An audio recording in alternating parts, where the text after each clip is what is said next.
ایک اور اہم معاملہ یہ کہ فوجی عدالتوں میں سویلینز ٹرائل کے کیس میں سپریم کورٹ کے آئینی بینچ نے اہم سوالات اٹھا دیے ہیں۔ جسٹس جمال مندوخیل نے کہا کہ آرمی ایکٹ کا اطلاق صرف فوج پر ہوتا ہے۔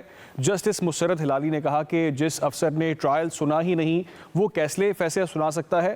جسٹس مندوخیل نے کہا کہ کیا آرمی افسر کو اتنا تجربہ ہوتا ہے کہ سزائے موت تک سنا دی جاتی ہے۔ جسٹس نعیم افغان نے کہا کہ فوجی عدالتوں کا ٹرائل عام عدالتوں کی طرح ہی ہوتا ہے۔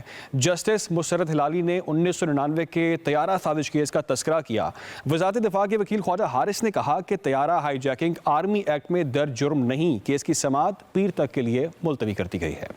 فوجی عدالتوں میں سویلینز کے ٹرائل کو کالعدم قرار دینے کے فیصلے کے خلاف انٹرا کورٹ اپیل پر سماعت 7 رکنی آئینی بینچ نے کی۔ ایڈیشنل اٹارنی جنرل نے بتایا کہ 9 مئی کے 5000 ملزموں میں سے صرف 105 افراد کا ملٹری ٹرائل ہوا جن کی موجودگی ثابت ہوئی۔ جسٹس مسرت ہلالی نے کہا جو آفیسر ٹرائل چلائے وہ خود فیصلہ نہیں سنا سکتا۔ جسٹس مندوخیل نے پوچھا کہ کیا وہ آفیسر سزائے موت جیسے سخت فیصلے دینے کے لیے تجربہ رکھتا ہے۔ جسٹس نعیم افغان نے کہا فوجی عدالتوں کا ٹرائل عام عدالتوں کی طرح ہی ہوتا ہے۔ جسٹس حسن رضوی نے بتایا کہ فوجی عدالت میں ملزم کے لیے وکیل اور ایک افسر دوست کے طور پر مقرر کیا جاتا ہے، فرق صرف ججز کا فوجی ہونا ہے۔ جسٹس محمد علی مظہر نے کہا دنیا بھر میں کورٹ مارشل میں آفیسرز ہی بیٹھتے ہیں لیکن کیا ان کی قانونی قابلیت بھی ہوتی ہے۔ جسٹس جمال مندوخیل نے کہا فوجی عدالتوں کے فیصلے کے خلاف اپیل میں میرٹ نہیں آ سکتا۔ جسٹس مسرت ہلالی نے کہا ایک آرمی چیف کے طیارے کو ایئرپورٹ کی لائٹس بجھا کر کہا گیا ملک چھوڑ دو، اس کے بعد ملک میں مارشل لا لگ گیا مگر وہ ٹرائل فوجی عدالت میں نہیں چلا۔ خواجہ حارث نے کہا ہائی جیکنگ آرمی ایکٹ میں درج جرم نہیں۔ جسٹس امین الدین بولے چلے اس نقطے پر تو فرق واضح ہو گیا، اب آگے چلیں۔ جسٹس مسرت ہلالی نے کہا ہائی جیکنگ فوجی طیارے کو کیا جائے پھر ٹرائل کہاں چلے گا۔ خواجہ حارث نے کہا کہ کوئی فوجی لڑاکا طیارہ ہائی جیک ہو جائے تو وہ بھی آرمی ایکٹ میں نہیں آتا۔ کیس کی سماعت پیر تک ملتوی کر دی گئی۔ وزارت دفاع کے وکیل خواجہ حارث پیر کو بھی دلائل جاری رکھیں گے۔